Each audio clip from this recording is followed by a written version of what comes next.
নমস্কার, Ramakrishna TV YouTube চ্যানেলের পক্ষ থেকে সকল মা, বাবা, দাদু, দিদা, ঠাকুমা, ঠাকুরদাদাদের জানাই অনেক অনেক ভালোবাসা, প্রীতি ও আন্তরিক শুভেচ্ছা। সবাই ভালো আছেন, ভালো থাকবেন।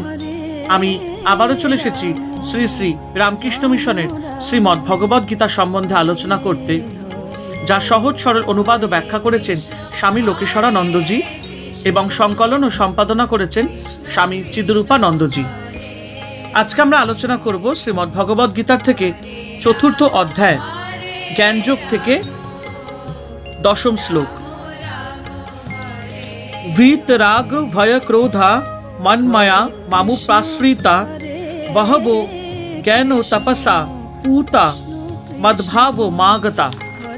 অর্থাৎ বিষয় অনুরাগ, ভয় ও ক্রোধ বর্জন করে আমাতে একাগ্র চিত্ত ও আমার শরণাগত হয়ে জ্ঞানরূপ তপস্যা দ্বারা পবিত্র চিত্ত হয়ে অনেকেই আমার পরমানন্দ স্বরূপ, সেটি হচ্ছে ব্রহ্মভাব নিত্য শুদ্ধ বুদ্ধ মুক্ত স্বভাব উপলব্ধি করে মোক্ষ লাভ করেন। বর্তমান শ্লোক ও এর আগের শ্লোকে শ্রী ভগবান বলেছেন, যিনি আমার দিব্য জন্ম ও কর্মের তত্ত্ব ঠিক ঠিক জানেন, তিনিই আমাকে লাভ করেন।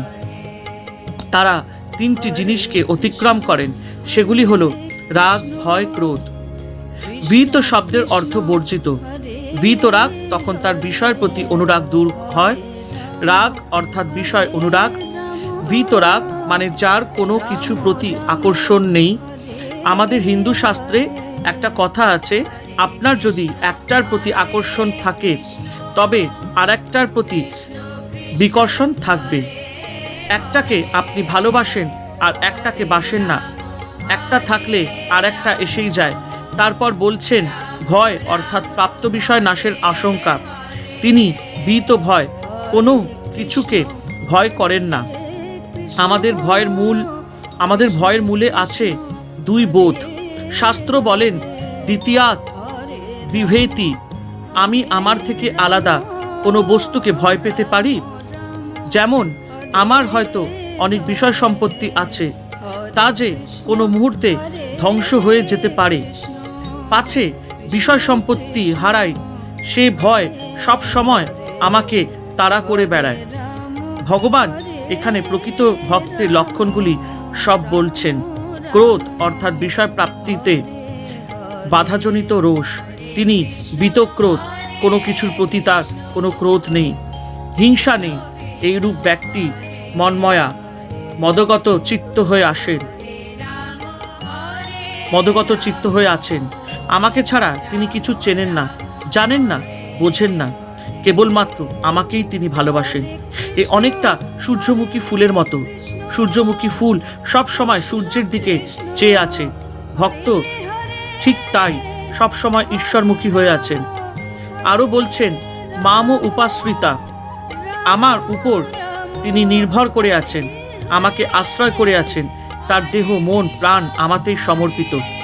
ভক্তের ভাবটি হচ্ছে তিনি যতক্ষণ আছেন ততক্ষণ আমার আর ভাবনা কি, আমি কেন চিন্তা করতে যাব, তিনি আমায় দেখবেন। এরকম ভক্তেরা ভগবানের অলৌকিক জন্ম ও কর্মের রহস্যকে শতরূপ জানেন। এই তত্ত্ব অনুযায়ী নিজেদের জীবন গড়ে তুলতে চেষ্টা করেন, কারণ ভগবানের লীলা কথা ভাষা শুনলেই হয় না, এটি ধ্যানের বিষয়। শ্রী ভগবান জন্মরহিত মানে অজ, অব্যয়, অব্যক্ত হয়েও কিভাবে নিজ মায়াকে আশ্রয় করে দেহ ধারণ করেন, এ তত্ত্বকে বোঝা মুখের কথা নয়। আবার নিষ্ক্রিয় অকর্তা হয়েও তিনি কিভাবে লোক কল্যাণের জন্য কাজ করেন, সে কথা বোঝা সত্যি কঠিন। যে ব্যক্তি এই তত্ত্বকে উপলব্ধি করেছেন, তার চিত্তের সব মলিনতা ধুয়ে মুছে সাফ হয়ে গেছে। এই জ্ঞানরূপ তপস্যার ফলে মনের সব দ্বিধা দ্বন্দ্ব কেটে গেছে। জ্ঞান অর্জনের জন্য তপস্যা চাই। জ্ঞান, আধ্যাত্মিক জ্ঞান অর্জনের জন্য তপস্যার উপর জোর দিয়েছেন, কারণ কাম, ক্রোধ, ঘৃণা, ভয় ইত্যাদি মনের আবেগকে জ্ঞানের আগুনে পুড়িয়ে ফেলতে হবে। এ হলো জ্ঞানের তপস্যা। এই তপস্যায় ব্যক্তির মন শুদ্ধ হয়, তিনি পবিত্র হয়ে যান। শ্রীকৃষ্ণ বলছেন, তখন মদ্ভাবাম আগতা, আমার ভাবকে, আমার স্বরূপকে লাভ করে তিনি আমার মতোই হয়ে গেছেন। ভগবানের স্বরূপকে নিত্য শুদ্ধ বুদ্ধ মুক্ত ঠিক ঠিক জানলে ভক্ত ভগবানের সাথে মিলেমিশে একাকার হয়ে যান, ভক্তই ভগবান হয়ে যান। তপস্যার দ্বারা মানুষ যদি চিত্তের কামনা বাসনা ত্যাগ করে, ঈশ্বরের শরণাপন্ন হয়, তার উপর সম্পূর্ণভাবে নির্ভর করেন, তখন তিনি ঈশ্বর জ্ঞান দ্বারা পবিত্র হয়ে পরম আধ্যাত্মিক জীবন লাভ করেন, অর্থাৎ মোক্ষ লাভ করেন। হরে কৃষ্ণ কৃষ্ণ কৃষ্ণ হরে হরে, হরে রাম রাম রাম হরে হরে। জয় শিব শম্ভু, জয় দেবী দুর্গা দুর্গাতি নাশিনী, জয় মা কালী।